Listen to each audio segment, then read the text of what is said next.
आपको बराह रास्त ले चलते हैं। वज़ीर आज़म पाकिस्तान इमरान खान तकरीब से खिताब कर रहे हैं।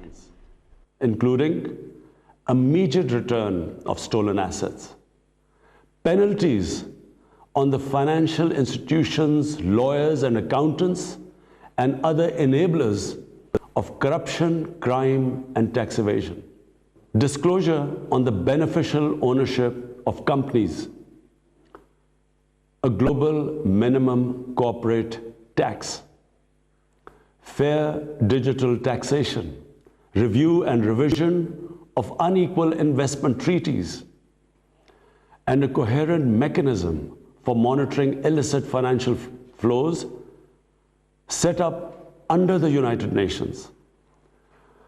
I'm glad that these proposals have been reflected in the final report of the panel. As the FACTI report states, this is a systemic problem embedded within the international financial architecture. It requires a systemic solution. It cannot be resolved by piecemeal or cosmetic actions. The magnitude of the illicit financial flows is staggering. If recovered and returned, they can have a transformational impact on the development prospects of the developing countries.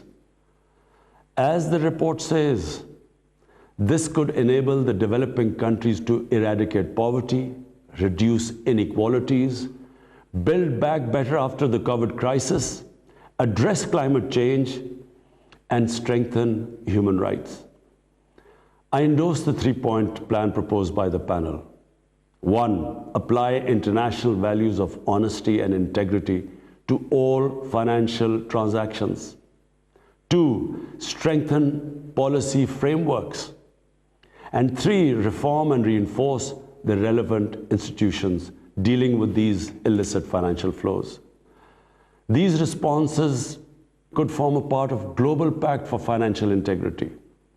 National and cross-border financial transactions should be regulated under a value-based system encompassing accountability, transparency, legitimacy, fairness, inclusion, and equity. These values should be reflected in all national and international financial instruments, institutions, and transactions, and particularly in those bodies which address illicit financial flows. All such activities should conform to rules and standards that are compatible with and contribute to sustainable development. And global financial governance must improve. Policies on illicit flows must be implemented in a coordinated and coherent way by national and international institutions and bodies. International bodies dealing with tax matters, corruption, and illicit financing should be inclusive and representative. They should not be used as an instruments of pressure and coercion against developing countries. A global forum under the United Nations should coordinate all bodies dealing with technical, legal, and political aspects of illicit financial flows.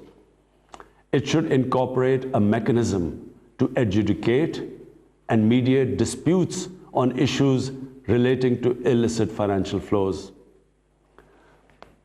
Excellencies, it's now time to act on recommendations of the FACTI panel.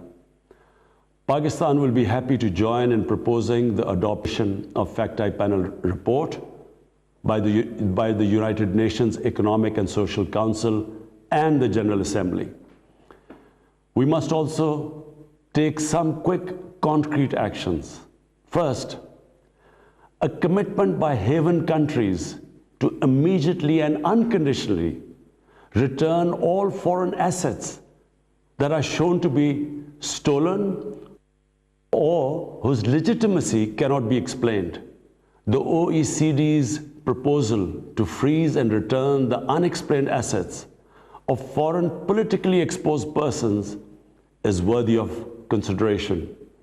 Secondly, the UN should initiate several steps, including initiate negotiations on the new international tax cooperation and anti-money laundering legal instruments like the Convention on Corruption, adopt common principles identified by the FACTI panel that would apply to all financial transactions, and establish a UN coordination, adjudication, and mediation mechanism on illicit financial flows. Pakistan will work actively with all like-minded countries to realize these vital objectives. I thank you. New York में तकरीब जारी है जिससे वज़ीर आज़म Imran Khan virtual खिताब कर रहे थे। कहा मालियाती शफाफियत के हवाले से तजावीज़ पेश करना चाहते हैं। शफाफियत यकीनी बनाने के इक़दामात नागुज़ीर हैं।